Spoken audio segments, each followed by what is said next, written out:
Good afternoon, everyone, and welcome to our webinar. My name is Cindy Clowner. I'm a prevention specialist for the Higher Education Center for Alcohol and Drug Misuse Prevention. And we're thrilled that you're with us this afternoon for just this very general overview of environmental prevention and the benefits that it has to those of us working on campuses.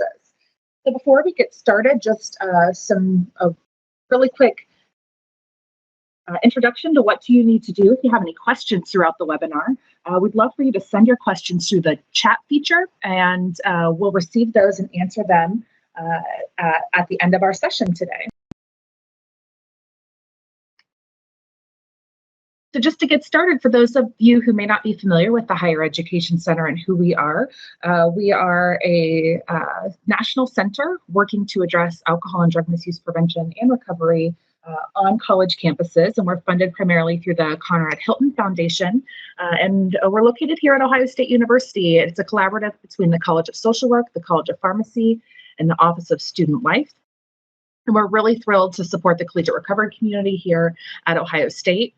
Some of you may also be familiar with the Generation RX program, which is an initiative out of the College of Pharmacy to promote safe medication practices that is a part of our center as well.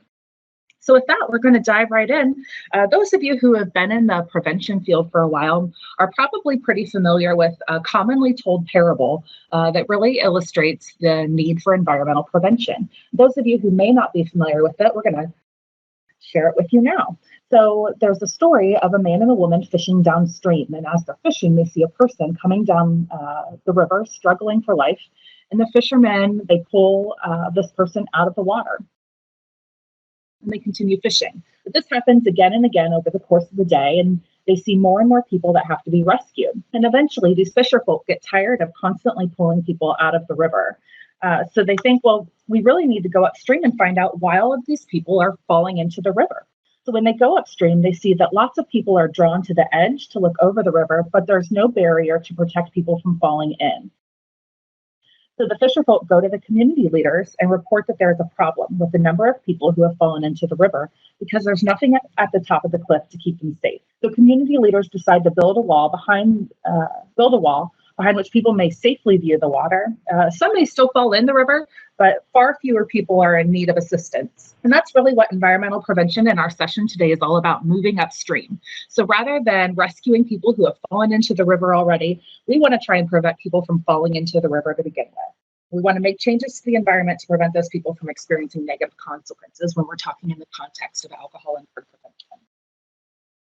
So I think before we go any further, it's important that we're all familiar with the public health model around how disease can occur. So disease results from the interaction between an agent, a susceptible host, and there must be in an environment that supports the transmission of the agent from the source to that host. And so when we're talking about alcohol and drug misuse, the agent is alcohol or other drugs, and our host is the who. So for us, it's college students that we're looking at addressing.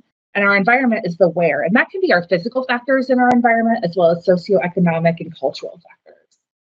Our environment is really important because if we think about it, we can spend hours building a snowman and we can make it look just right, but if we put it in the desert, it's going to melt. So a person can have lots of skills, they can have the knowledge, attitudes, and beliefs they need to support healthy choices.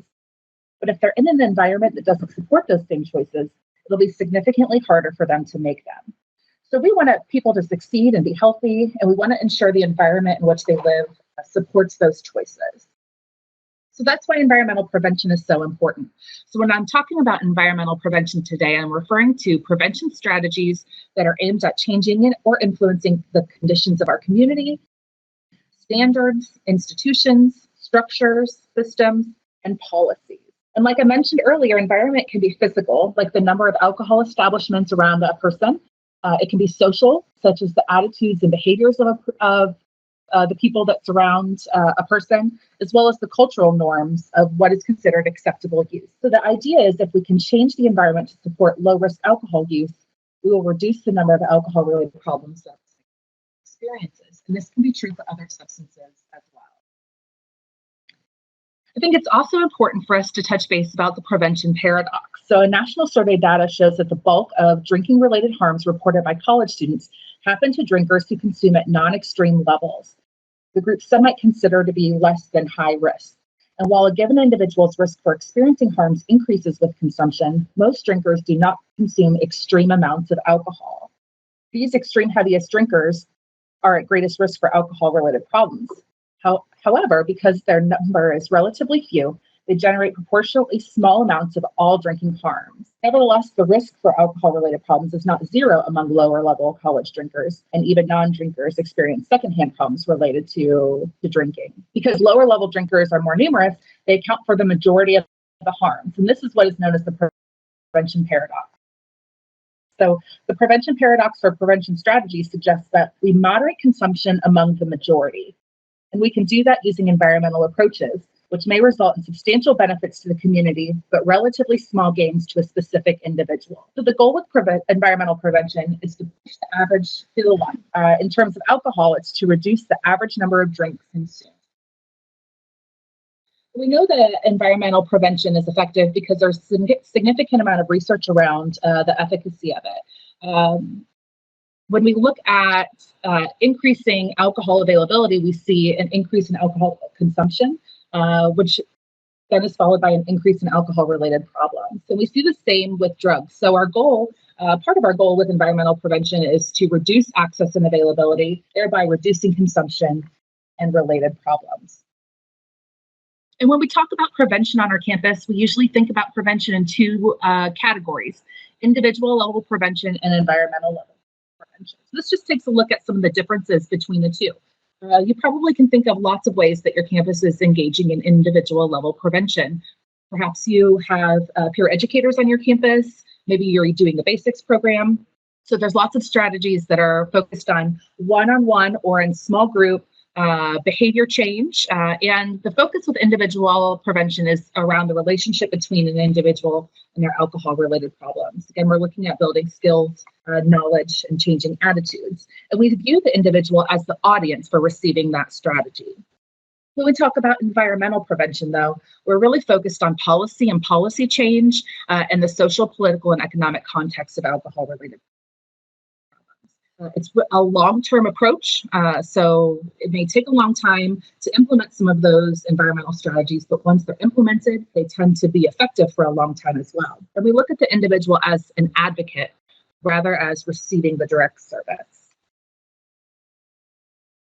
And this just looks a little closer at an individualized environment. And when we're talking about that individual strategy, we have lots of different forces that are sending messages to one specific student or a group of students, but they're doing it at an individual level. And so our focus is changing knowledge, attitudes, beliefs, and behaviors. And oftentimes college campuses invest a lot of our limited budgets in individual strategies. And we have to reach all of the students on our campus individually if our hope is to reduce alcohol and drug misuse among each person. With environmental strategies, though, we can make these changes in a broad way that will impact everyone. So when we're looking at environmental strategies, we're looking at focusing on norms, availability and access, and policy and enforcement. We no longer have to deliver a service in a face-to-face way to make change, which makes environmental strategies really economical, especially considering how limited our resources are, both in time and staffing, as well as budget. So for the rest of our session, we're going to dive in a little bit deeper on each of these areas, talk about some examples of what this means and what campuses have done and can be doing, as well as some resources to help support you as you address these issues on your campus. And we'll go ahead and start with norms. So when we talk about norms, we're talking about the rules that people have that guide what is considered acceptable in terms of behavior, values, and beliefs. And we usually, we talk about two different kinds of norms: injunctive norms, which is what people perceive as being approved as by others. So for example, if a peer group condones drinking 5 or more drinks in one setting, would be an example of an injunctive norm. This is a descriptive norm, which is the perception of how others are behaving, or the perception of what really is. So if a student believes that the number of people who actually do drink 5 or more drinks in one setting, that would be considered a descriptive norm. It doesn't really matter if a person approves of that norm or not. However, when it comes to norms, perception is reality. And often students drastically overestimate the number of people engaging in high-risk drinking and even more so with drug use. And to illustrate that, I pulled some data from the spring 2016 ACHA and CHA survey. So all of their data is on their website that you can take a look at, but perhaps you have campus data as well that maybe reflects some of these same results. So the ACHA data of all the students who participated in the spring of 2016, they believe that 93.8% of their peers drank alcohol in the last 30 days, when in reality, only 62.3% of them report actually doing so. Again, our numbers for the perception of those who drank 5 or more drinks the last time they partied or socialized was 55.7%, was just over half of that is the number that actually consumed 5 or more drinks the last time they socialized. But we see a really huge difference in the perception of those that are using marijuana on our campuses versus the number that really are. So 86.4% believe that students on their campus, a student believes that 86.4% of all students have used marijuana in the last 30 days, when in reality, 19.9% of students have actually used in the last 30 days. And it can become just as dramatic with illicit drugs as well, like cocaine and heroin. So we see a big difference there. So what are some things that we can do to address norms? Well, one of the things that we can look at is social norms campaigns. And I just pulled a few examples from campuses who are using social norms campaigns. And there's a few strategies that are important to incorporate into a social norms campaign for them to be the most effective. One, it's important to rely on your local data. So if you're not using the core survey or the ACHA or a home developed survey that you developed on your campus, that would be one of the first steps in implementing a social norms campaign, is to know what the statistics are on your campus. Social norms campaigns challenge descriptive norms, and it's really important that they don't use scare tactics. So it doesn't focus on what's right or wrong or on how a person should behave, but rather on emphasizing the healthy choices of the majority. So this is from the Social Norms Institute. That is at it's one of the logic behind social norms interventions. And so we just wanted to pull that out so that it was clear about what the purpose of social norm campaigns are. Again, the desired impact is around harm reduction, decreasing alcohol-related adverse consequences, rather than stopping a behavior altogether. So I think as we develop strategies, we have to keep in mind what the purpose is of those and what the impact that we're looking for is, and make sure that the strategy that we select actually meets what we're looking for. Another example is the use of media campaigns to help shift norms. And I think drunk driving is a great example of the use of a media campaign to shift norms. After launching in 1983, the Friends Don't Let Friends Drive Drunk campaign, we saw a dramatic decline in drinking and driving rates. In fact, it dropped to an all-time low in 1998. Additionally, nearly 70% of Americans have tried to stop someone from drinking and driving. And this is a campaign slogan that everyone knows. They did the Ad Council did an excellent job of promoting the idea that to be a good friend, you should not allow other people to drive drunk. However, I think this is also a great example of the importance of keeping the message fresh and relevant, because after experiencing that all-time low in 1998, we started to see an uptick in the number of people drinking and driving again. And it was found that many people didn't relate to the drunk driving message because they were driving after just having a few drinks. And so from there, the Buzz Driving campaign was launched. And in 2013, 49% of adults 21 and older said they will always get a ride, take a taxi, or use public transportation rather than driving if they feel buzzed. And this is a 7% improvement from when the campaign launched in 2005. So you see, this is an example of the Buzz Driving campaign. And the idea is to get people to understand buzz driving is drunk driving. And we've seen the drunk driving campaigns have continued to evolve because now we see drive sober or get pulled over. This is an example of the use of media campaigns to help shift the norms. That next question is around availability and access. So the more effort or money it takes to get something, the less likely a person is to obtain it. So our goal within reducing availability and access is looking at limiting a number of things. One, we can look at limiting the number of outlets. So the outlet density, how many places there are that sell alcohol to make it available to students. The proximity to people. So do we have a street right across from the dorms that are bars and stores that sell alcohol, or do students have to leave campus and go a distance for them to access liquor stores or be able to purchase alcohol? The cost. So the more expensive it is, the less likely students are to obtain it, as well as is it being properly stored if it is already in someone's possession. We can also take a look at marijuana. I think this is a good example of the change in availability and access and what that has done in terms of use. And so the map that we're looking at comes from the National Survey on Drug Use and Health from SAMHSA in 2013 and 2014. And it is looking at 12 to 17-year-olds, but of course those older teens are eventually going to become our college students. One of the things that I think is interesting is if we look at the color, red, the dark red indicates the highest percentage of marijuana use among 12 to 17-year-olds, and the darker blue represents the lowest percentage of marijuana use among 12 to 17-year-olds. And our states who have legalized marijuana for recreational purposes are all in that dark red. So Colorado, Washington, Oregon, Alaska, and even Washington, D.C.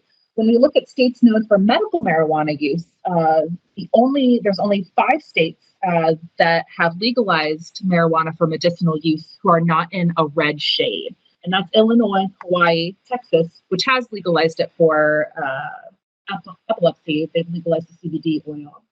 Pennsylvania and Tennessee.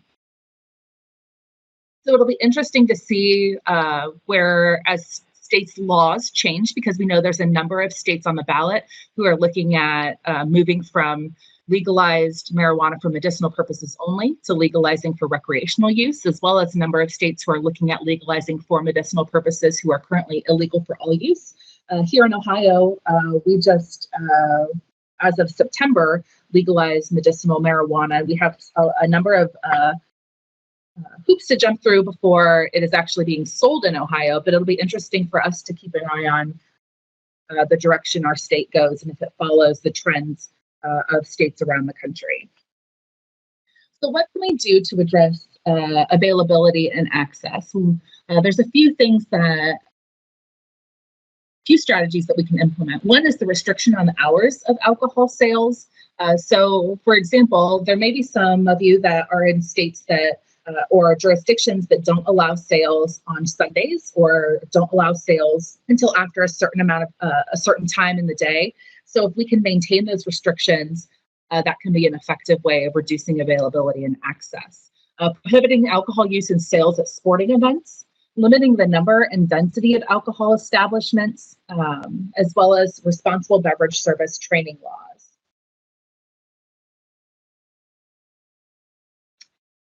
And finally, policies and enforcement is our third area of environmental prevention that we are focusing on today.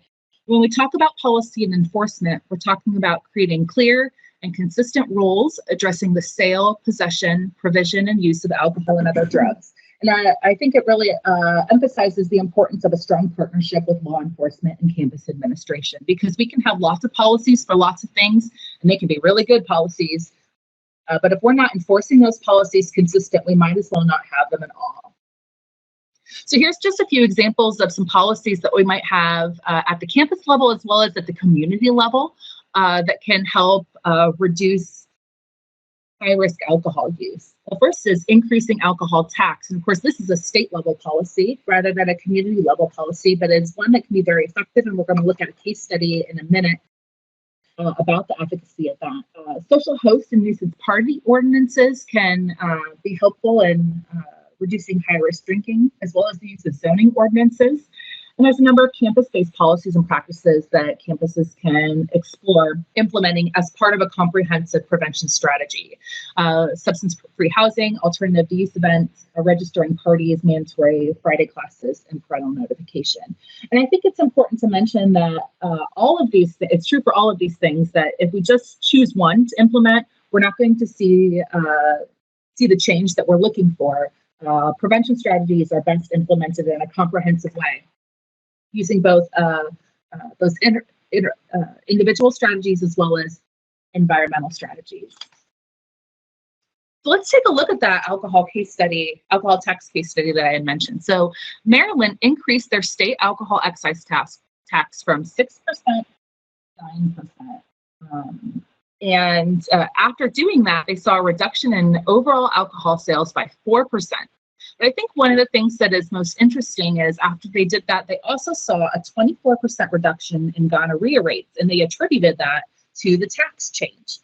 So I think what this shows us is that prevention doesn't happen in a silo, and when we can prevent high-risk drinking, we can prevent some other risk behaviors that are sometimes associated with alcohol use, one of them being the transmission of sexually transmitted infections. After the webinar, we'll be sending out an email to all of you, and in that will be a link to a Dropbox that has a lot of resources, including some great resources around Maryland's alcohol tax, what they did, and the impact that they have seen from that. The ultimate example of environmental prevention working the way we would hope it would work is when it comes to tobacco. When we take a look at how environmental prevention reduces smoking, we can think about those three different categories that we've been talking about today. When we look at norms, there was an increase in anti-smoking campaigns. We've limited availability because we've limited the places that people could smoke. We made it really inconvenient for people to smoke when they're in public settings. We removed cigarette vending machines, making it harder for people to buy it without being carded. We also made tobacco products more expensive, so we increased the federal excise tax, and a number of states have increased their state excise taxes as well. We've also developed and implemented a number of policies that have made these changes, including the introduction and expansion of smoke-free laws and age restriction laws, which at one time restricted the purchase of cigarettes to 18, and now we're seeing those age restriction laws become even more stringent by restricting purchase of tobacco products to the age of 21. In fact, here in Ohio, the city of Cleveland has done that on its own, and it went into effect in April. I'm sure many of you are in states who have done it in cities. There's about 100 cities across the country who have restricted the age of purchase for tobacco products to 21, and of course increasing taxes. And this work, although we've been the benefactors of this work in recent years, it is not new work. In fact, the environmental prevention work around smoking started in 1964, released a federal's report looking at the dangers of smoking, and the master settlement that happened in the late 90s helped move it along at a faster pace. So this graph is from the Robert Wood Johnson Foundation, and just gives us a nice look at what we saw in terms of smoking rates over the last few decades. And you can see that blue vertical line represents 1964, which is the release of the federal's report. A survey that was done in 1958 found that only 44% of Americans believe smoking caused cancer, but then in 1968, 78% believe so. So a lot of work was done even in those early decades. And that report really marked a major shift in the tides of public opinion and helped kick off 50 years of fighting against disease from tobacco. And so we've seen a strong decrease in the number of people who are smoking cigarettes because of that work. So moving back to our college population, though, now that we've kind of talked a little bit about different strategies and who we're targeting when it comes to environmental prevention, what we're targeting when it comes to environmental prevention, how do we know what works and how do we know what is effective? And lucky for us, we have a new resource, a relatively new resource. It's only been out for a little over a year that can help us identify what strategies are best for us to implement on our campus. So hopefully you're all familiar with the College AIM document, College Alcohol Intervention Matrix, that came out from the National Institute of Alcohol Abuse and Alcoholism in September. If you're not familiar with it, you can find it at collegedrinkingprevention.gov. A PDF copy will also be in that Dropbox that will be emailed out to you. But it really is a comprehensive resource for those of us who are working in the college prevention space around what is considered an effective strategy, whether it be individual or environmental level. And just to give you a little bit of history around the College AIM, in 2002, the call to action was released by NIAAA. And it created a 3-in-1 framework as well as the 4 tiers of effectiveness, which let us know what was considered effective with college students versus what is effective with the population at large. So we should assume that it would be effective with college students versus things that aren't effective at all. And it helped categorize and give us some ideas of where we need to go if we want to make sure that we're implementing effective prevention strategies. Well, 2002 was the last update we had gotten around that. And so it had been 13 years in the making, College AIM, before we finally were able to have some information about what is currently in the research around what is effective. And we saw some shifts. If you look at the call to action versus the College AIM, we see some changes in what is considered effective versus what is not considered effective. The College AIM does a really nice job of looking at looking at strategies in a very comprehensive way and uses a number of evaluation criteria to determine if it would be, to help campuses determine if it would be a good fit for their campus, given their resources and the impact that they're looking for. So the College AIM looks at effectiveness, at barriers, cost, our public health reach. It also looks significantly at how much research is around it, how it's delivered, who our population is, and what kind of staffing needs you have. All that information is right there. This page is taken right from the College AIM. So it's a matrix of all of the environmental level strategies. So this is what you would take a look at if you would download a PDF version of the College AIM. So you can see when it comes to environmental strategies, one of the nice things is most of them are towards the middle or left hand columns of the matrix, which means that environmental strategies typically are of lower costs or mid-range costs. So there are very few things that cost a lot of money when it comes to environmental level strategies. Again, a way that we can look at prevention in a resource-friendly way. And we also see that there's a lot of strategies that are high in effectiveness, including some of the things that we talked about: retaining bans on Sunday sales, retaining the drinking age and enforcing the drinking age, increasing alcohol taxes, as just a few examples. So we're going to dive a little bit deeper, and these are screenshots from the website. So the PDF document is really helpful, but the website at collegedrinkingprevention.gov is really dynamic. And I encourage all of you to take a look and play with the website if you haven't done so already.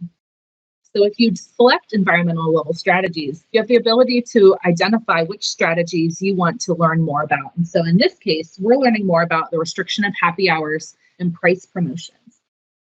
Probably, I'd imagine most of your states have laws around happy hours and price promotions. And that's one thing that would be helpful, is to have a student look up what those laws are and do a scan of your bars around campus and see how many of them are in compliance with your state's happy hours and price promotion laws. When we look at this individual strategy, restricting happy hours and price promotions, it talks a little bit about the strategy, and you can see those 8 evaluation criteria and how they evaluate with it. So it's 3 stars, a high effectiveness. It doesn't cost a lot of money, but there can be a lot of barriers. One of them can be that bar owners may not really care that the law says they shouldn't be having these drink specials if it's making them a lot of money. And if our law enforcement and our liquor control is not enforcing those, then that can be a challenge, right? So it's hard for us to enforce those laws. We rely on our liquor control board. in our states to do that. However, if we can restrict our happy hours and price promotions, it can have broad reach. So we're looking at affecting the whole population versus individual students. I think my favorite thing about the college AIM is that it lists the research that it uses to evaluate each of these strategies within the website. So by going to the website, you have the ability to see all of the research around an individual strategy or an environmental level strategy, which can be really helpful if you're trying to get other people to buy in to why we should look into this specific strategy. So the research is right there to help you.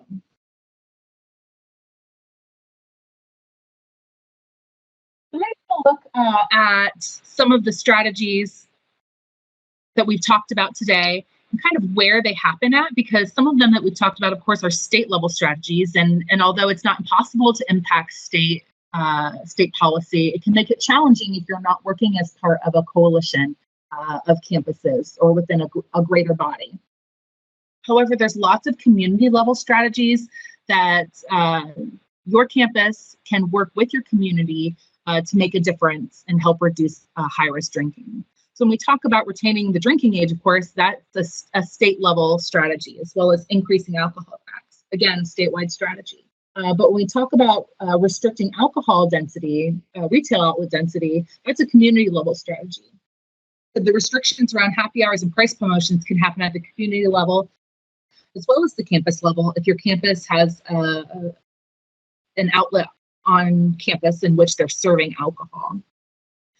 Our communities and our campuses can also work on enforcing age 21 drinking age. So we may not have much say in the legal drinking age, but we can help make sure that people are of legal drinking age if they're drinking. So expanding compliance checks and working with our law enforcement to do that, as well as preventing the use of fake IDs. So ensuring that staff at bars and restaurants that serve alcohol have proper training on the identification of fake IDs, and enforcing the laws around fake IDs as well. Enacting responsible beverage service training is another strategy that can be done at the community and campus level. And there's oftentimes partners in law enforcement that can help coordinate that. That can be done with our community bars and restaurants, as well as anyone on campus that serves alcohol can be trained for responsible beverage service, whether that is in our stadiums, in our campus bars, or if we have situations on campus where students can rent out spaces on campus and serve alcohol, we can require that those students who may be serving or those that they hire to serve would be trained in responsible beverage service. And we can also look at prohibiting alcohol use and sales at campus sporting events.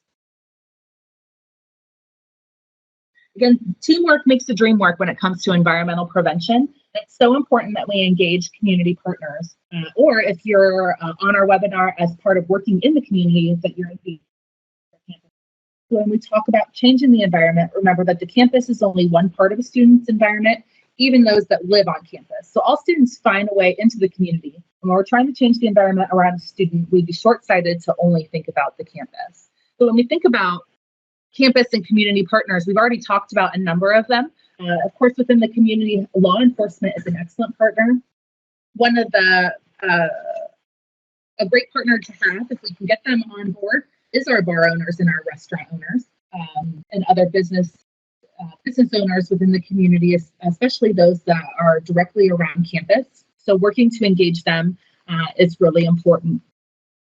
We want to have our local government as part of our team, and there's a number of entities on campus that can come together to work to address this issue. So if you have any kind of off-campus or commuter student department, of course our health and wellness units, our counseling center units, and student life as well. Having campus administration is so important when it comes to getting buy-in to be able to make the change that we need when it comes to environmental prevention strategy.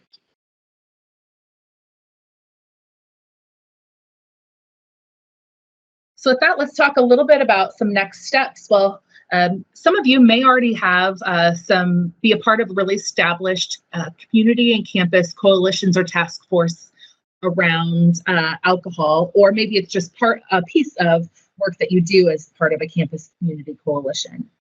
So that's great if you do. If not, that might be a great first step, is taking a look at how we can engage each other, because when we look at environmental prevention, it's so important that we are working together with both our campuses and our communities. But one of the next step is just getting a better understanding of what our environment looks like. So if you have not done an environmental scan recently, that would be a great place to start, and it's something that students can help you with. So taking a look at the environment around campus, how many alcohol outlets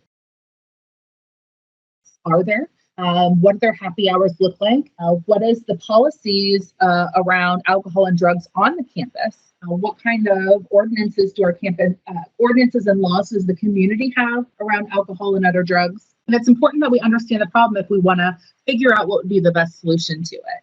So in that Dropbox folder, we do have a copy of an assessment. However, we're going to be taking our webinar the next step further next month and have a webinar specific on environmental scans with Molly Mitchell, who's from the Maryland Collaborative to Reduce High-Risk Drinking of College Students.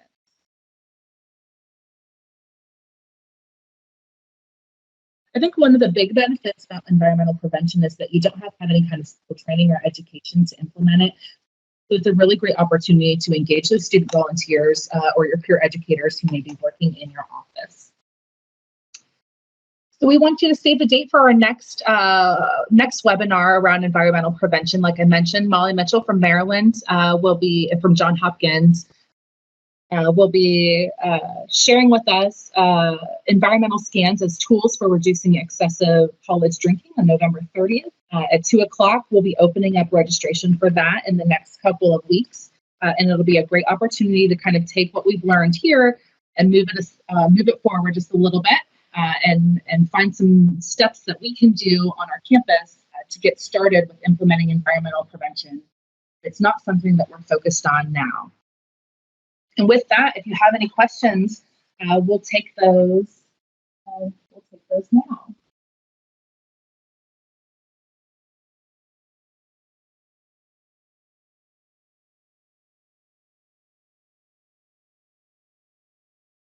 Okay.